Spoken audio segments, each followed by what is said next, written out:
আসসালামু আলাইকুম গাইস, সকলে কেমন আছেন? আশা করি আপনারা সকলেই ভালো আছেন।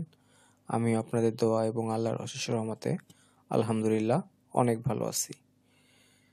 তো গাইস, প্রতিদিনের মতো আজকেও আমরা নতুন একটি ভিডিও নিয়ে চলে আসলাম।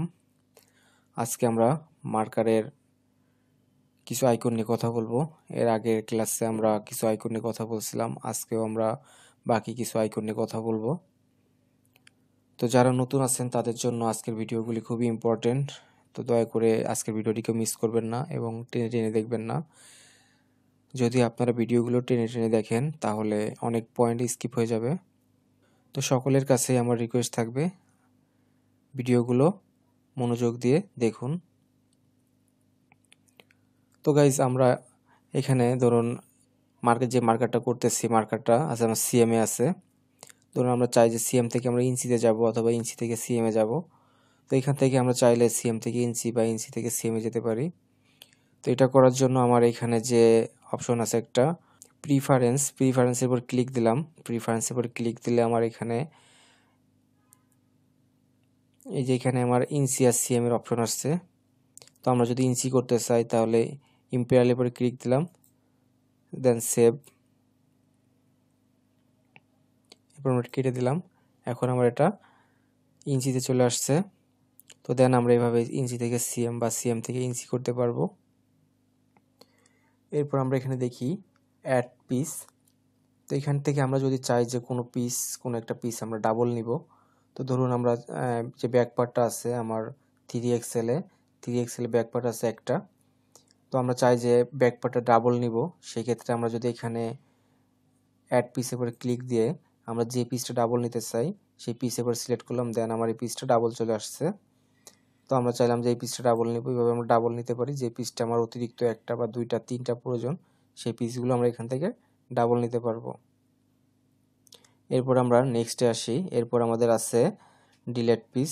তো আমরা যে পিসগুলো অ্যাড করছিলাম, অতিরিক্ত আমরা যে পিসগুলো নিয়েছিলাম, তো সেই পিসগুলো যদি আপনাদের প্রয়োজন না হয় সেই ক্ষেত্রে আমরা পিসগুলো রিমুভ করার জন্য আমাদের এখানে যে ডিলেট পিস নামে অপশনটা আছে, ডিলেট পিসের উপর ক্লিক দিয়ে আমাদের যে পিসগুলো রিমুভ করতে চাই সেই পিসগুলোর উপর সিলেক্ট দিলে সেই পিসগুলো রিমুভ হয়ে যাবে।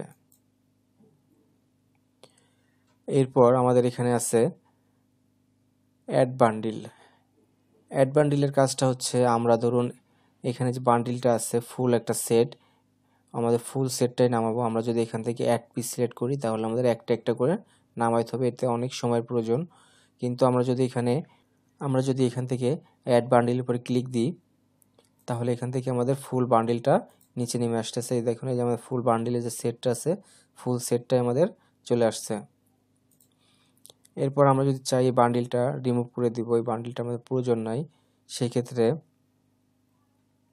এখানে যে ডিলেট বান্ডিল নামে অপশন আছে, ডিলেট বান্ডিলের উপর ক্লিক দিয়ে আমরা যে বান্ডিলটাকে রিমুভ করব সেই বান্ডিলের উপর ক্লিক দিলে ফুল বান্ডিলের সেটটাই আবার রিমুভ হয়ে যাবে। এরপর আমরা দেখব যে আমাদের এখানে রিটার্ন আনপ্লেস পিস। তো ধরুন আমরা এখানে যে কিছু পিস আমাদের আনপ্লেস আছে, এই পিসগুলা আমাদের এখন এই পজিশনে এইভাবে উপরে আইকনে আনতে হবে। তো এইভাবে যদি আমরা উপরের আইকনে আনতে চাই সেই ক্ষেত্রে আমাদের এখানে যে রিটার্ন আনপ্লেস পিস নামে যে অপশনটা আছে এই পিসের উপরে ক্লিক দিলে আমাদের যে পিসগুলো আনপ্লেস ছিল সেই পিসগুলো আমাদের পূর্বে রিটার্ন হয়ে গেছে। এরপর আছে আনপ্লেস পিস। তো এখানে যে পিসগুলো আছে সেই পিসগুলো আমরা যদি সব চাই যে আনপ্লেস করতে, তাহলে সেই ক্ষেত্রে আমরা এখানে আনপ্লেস করে ক্লিক দিলাম, তো আমার সব পিস আনপ্লেস হয়ে গেছে। দেন আমরা যদি এখানে রিটার্ন আনপ্লেস পিসের উপরে ক্লিক দিই তাহলে আমার সব পিসগুলো আবার রিটার্ন উপরে চলে যাবে।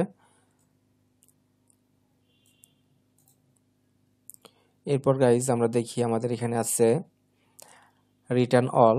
আমরা যদি চাই যে এখানে যে আমার মার্কার করা আছে কিছু পিস নামানো আছে, এই পিসগুলো যদি চাই যে আমরা রিটার্ন করতে আগের মেনুতে ফিরে আনতে, সেই ক্ষেত্রে এখানে রিটার্ন অল নামে যে অপশনটা আছে এখানে ক্লিক দিয়ে ইয়েস দিলে আমার সব পিসগুলো আবার রিটার্ন হয়ে যাবে। তো গাইজ, আজকে এই পর্যন্ত। আগামী ক্লাসে দেখা হবে আবার নতুন কিছু নিয়ে। সেই পর্যন্ত সকলে ভালো থাকবেন, সুস্থ থাকবেন। আল্লাহ হাফেজ।